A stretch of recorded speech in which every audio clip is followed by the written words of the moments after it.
Now, I'm going to blow your mind. I'm going to make you see something that you won't believe. And so try to follow step by step, leading up to this unbelievable and very non-intuitive result. I have here a battery, and the battery has an EMF of 1 volt. Here is a resistor, R1, which is 100 ohms. And here is a resistor, R2, which is 900 ohms. And I'm asking you, what is the current that is flowing around? And you will laugh at me. You will say, that's almost an insult. I wish you had given that problem at the first exam. Because E equals the current that is going to run divided by R1 plus R2.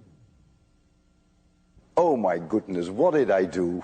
I forgot Ohm's law. E equals IR, remember? Not I over R.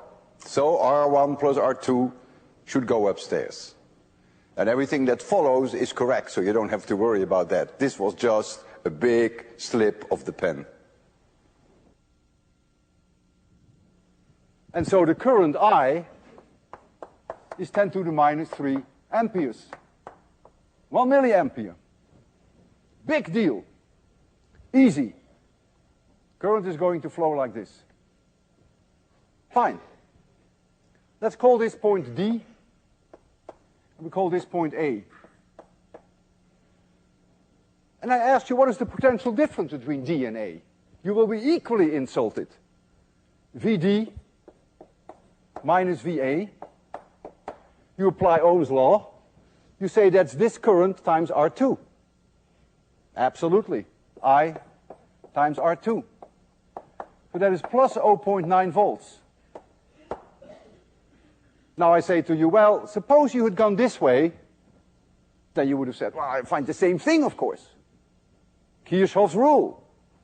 So indeed, if you go VD minus VA, and you go this way, then notice this battery, this point is 1 volt above this point. But you have in the resistor here, you have a voltage drop, according to Ohm's law. And the current times 100 ohms gives you a 1/10 voltage drop here.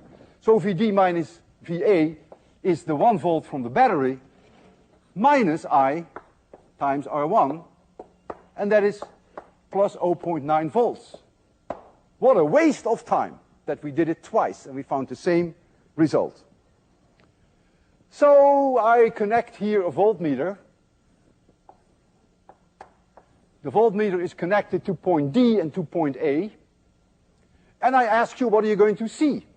The answer is plus 0.9 volts. And you will, provided that the plus side of the voltmeter is connected here and the minus side of the voltmeter there. Voltmeters are polarity sensitive. This is fine. Kirchhoff rule works. The closed loop integral from E dot dl going from D back to D is 0. So far, so good. Now, hold on to your chairs. I'm going to take the battery out. Who needs the battery? I'm going to replace the battery by a solenoid, which you see right here. And this solenoid, when I switch it on, is creating an increasing magnetic field. Only here. And let's assume that that increasing magnetic field is coming out of the board and that it is increasing. Lenz's law will immediately tell you in what direction the current is. If this magnetic field is increasing towards you, the current will be in this direction. The magnetic flux change, d phi dt, at a particular moment in time happens to be 1 volt. An amazing coincidence, isn't it? E induced at the moment in time is 1 volt. So now, I ask you, what is the current?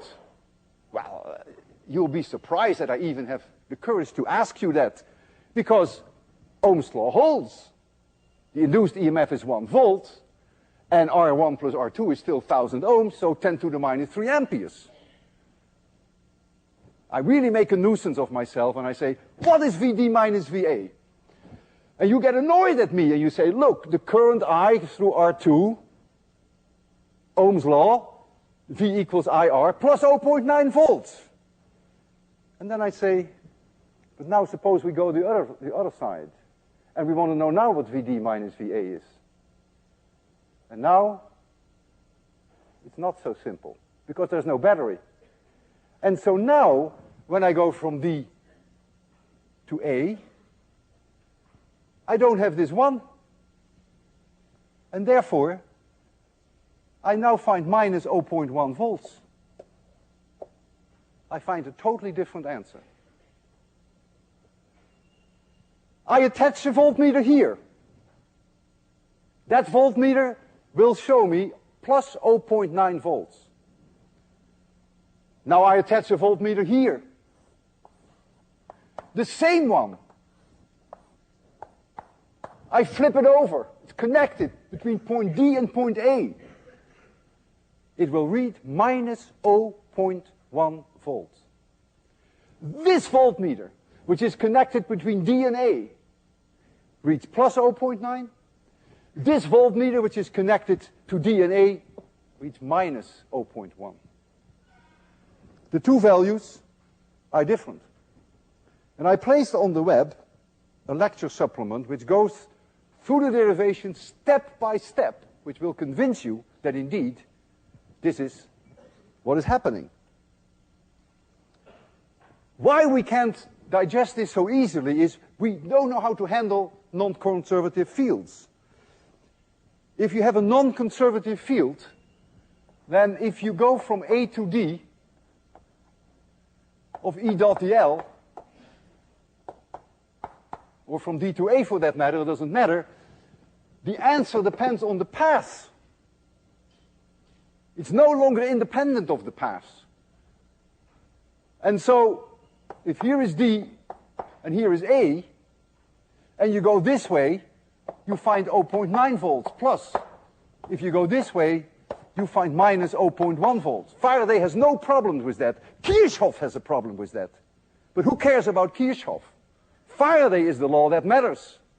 Because Faraday's law always holds. Because if the phi dt is 0, then you get Kirchhoff's. Kirchhoff's rule is simply a special case of Faraday's law. And Faraday's law always holds. So Kirchhoff is for the birds. And Faraday is not. Suppose you go from D to A and back to D. Well, we know that Vd minus Va, if we go through this, if we go this way through R2, we know that Vd minus Va is plus 0.9 volts. Now we are at A, and we go through the left side back to D. So we now have Va minus Vd. That, of course, is now plus 0.1 volts. Because remember, if Vd minus Va is minus 0.1, then Va minus Vd is plus. And so we add them up, and we find that Vd minus Vd is plus 1 volt. Kirchhoff said, has to be 0, because I'm back at the same potential where I was before. Faraday says, I'm sorry, you can't do that. That 1 volt is exactly that EMF of 1 volt. That is the closed loop integral of E dot dl around that loop. It's no longer 0. And therefore, whenever you define potential difference, if you do that in the way of the integral of E dot dl, keep in mind that with non-conservative fields, it depends on the path, and that is very non-intuitive.